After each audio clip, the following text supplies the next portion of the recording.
Assalamualaikum warahmatullahi wabarakatuh. Perkenalkan, nama saya Muhammad Sijan Sakti Findra Darmawan. Saya dari kelompok SGD 2407 atau A7. Dengan NIM saya G0024-091. Pada kesempatan kali ini saya akan melakukan penjelasan atau melakukan laporan praktikum anatomi blok 2.1 tentang OGM. Untuk laporan praktikumnya sendiri, kita diminta untuk menjelaskan secara runtut mekanisme dari ereksi dan juga ejakulasi sendiri. Nah, oke, kita langsung lanjut ke laporan praktikumnya aja. Sebelum itu, kita perlu tahu kalau misalnya ejakulasi sama ereksi itu juga berbeda ya, guys. Ejakulasi sendiri itu intinya bukan proses, pokoknya keadaan di mana penis itu mengeras, memanjang, dan juga apa yang membesar, memanjang, dan juga mengeras. Itu namanya posisi ereksi. Terus, ejakulasi sendiri itu juga beda guys daripada ereksi. Karena ejakulasi sendiri itu nanti itu tuh kayak cairan-cairan seperti semen, terus habis itu juga cairan sperma, itu keluar dari osium uretra eksterna. Nah, es- ereksi sama ejakulasi sendiri itu juga mekanismenya itu dipersarafi oleh saraf yang berbeda, di mana ereksi ini dipersarafi oleh saraf parasimpatis. Kalau misalnya ejakulasi ini dipersarafi oleh eh, saraf simpatis. Nah, untuk ejakulasi sendiri juga itu nanti dibagi menjadi dua, yaitu ada emisi dan juga ejakulasi. Emisi itu eh, substansia-substansia ejakulasinya ini tuh dari OGM, organa genitalia maskulina yang interna itu dia menuju uretra atau ostium ductus ejaculatorius pada uretra pars prostatica. Terus habis itu tahap selanjutnya adalah ejakulasi. Habis emisi terus diejakulasikan. Nah, ejakulasi sendiri ini eh, eh, proses keluarnya substansia ejakulasi keluar dari ostium uretra eksterna. Oke, kita akan menjelaskan mekanisme ereksi terlebih dahulu ya guys. Pertama, nah seperti tadi yang saya sampaikan sebelumnya, ereksi sendiri itu dia diinervasi oleh saraf parasimpatis. Jadi rangsangannya itu nanti stimulus seksual itu nanti akan ditangkap oleh reseptor aferen-aferennya itu yang namanya nervus dorsalis penis atau nervus untuk sensitivitas. Nah, itu nanti rangsangnya itu nanti akan eh, nervus dorsalis penis. Nah, ini nervus dorsalis penis. Nah, itu nanti akan dikirim ke bagian atas. Pokoknya dikirim ke pada supraspinal atau di pokoknya di pusat integrasi fungsi seksual dan juga ereksi. Nah, itu nanti di bagian hipotalamus sama hipokampus.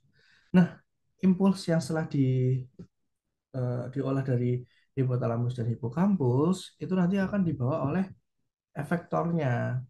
Efektornya atau saraf parasimpatisnya saraf parasimpatis segmen sakral 2 sampai sakral 4 atau NILC, LMS, S2 sampai S4 atau eh, nervus erigens.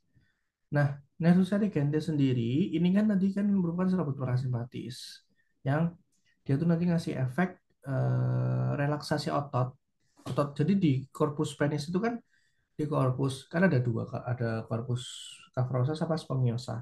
Nah, di cavernosa ini nanti kan ada nama arterinya juga. Nah, ini tuh nanti eh, dia tuh memberikan efek di mana ada dan dia ototnya itu akan berelaksasi di korpus cavernosa penis. Nah, karena dia di sama relaksasi, nanti arteri di dalamnya. Nah, arteri di dalamnya itu namanya arteri Helicinae. Nah, itu nanti akan eh, dilatasi, vasodilatasi. Nah, yang membesar, terus habis itu nanti dia masuk. Nah, mengisi ruang-ruangnya itu darahnya. Nah, itu mengisi namanya cavernae. Nah, jadi nanti tunika albuginianya kan nanti dibatasi kan. Ini. Nah, ini ada arteri helicinae. Nah, ini arteri helicinae. Nah, nanti spatiumnya ini, tunika albuginianya ini, dia akan tergang. Jadi dia akan melebar gitu kan ke gang ke bawah. Terus habis itu vena-vena yang menembus tunika-tunika itu nanti kejepit nih. Ini kan ada superficial dorsal vein di sini. Itu.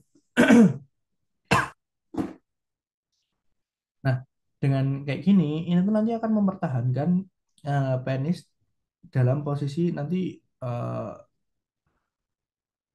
apa ya namanya pokoknya nanti karena adanya ini dia keisi nanti dia tambah besar, tambah panjang, terus nanti dia akan bertahan beberapa lama. Nah, ini posisi ini namanya posisi sedang ereksi gitu. Nah, berbeda lagi kalau misalnya kita menjelaskan ejakulasi sama ereksi. Nah, saraf diejakulasi sendiri dia tuh antagonis kan simpatis sama parasimpatis ya. Nah, diejakulasi ini antagonis. Jadi diejakulasi ini kan dia menggunakan syaraf saraf simpatis dari serabut lumbal 1 sampai 3.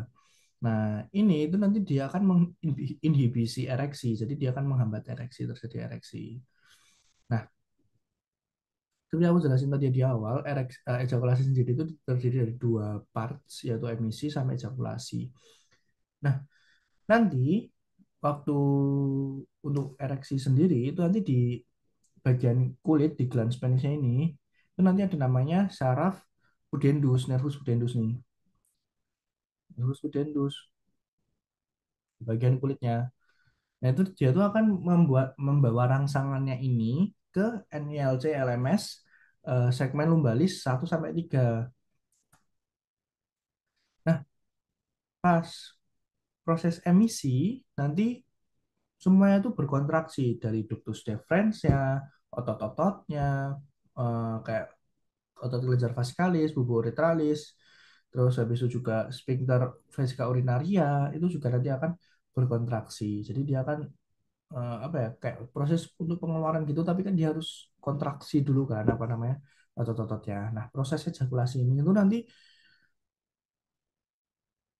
menyebabkan tadi kan kalau misalnya ereksi kan dia dilatasi kan, dilatasi atau relaksasi dari arteri helicinae. Nah, nanti kalau misalnya ejakulasi ini dia nanti itu membuat arteri helicinae ini berkontraksi. Jadi dia bisa ngalirin darah ke venula dan juga ditambah dengan kontraksi dari musculus bulbus spongiosum sama musculus ischiocavernosusnya, musculus yang ada di sini-sini di bagian penis itu nanti ada musculus bulbus spongiosum sama musculus ischiocavernosus. Nah, dengan dorongan-dorongan mekanis juga itu nanti akan membuat saya apa substansia-substansia ereksin ini dia bisa substansia atau cairan-cairan semen-semennya ini atau nanti bisa keluar. Itu nanti waktu keluar waktu buah gitu. Itu namanya ejakulasi gitu. Mungkin itu aja. Jadi yang perlu di-highlight tadi kalau misalnya ereksi itu parasimpatis, ejakulasi itu parasimpatis. Ereksi itu menggunakan saraf eferen sakral 2 sampai 4. Lu kalau misalnya yang kalau yang ejakulasi itu lumbal 1 sampai 3. Terus nervusnya pudendus. Kalau simpatis itu kalau parasimpatis nervusnya nervus erigens. Gitu sama nervus dorsalis pens. Mungkin itu aja dari aku. Kurang lebih mohon maaf. Jika ada salah kata mohon maafkan. Cukup sekian. Wassalamualaikum warahmatullahi wabarakatuh. Terima kasih semuanya.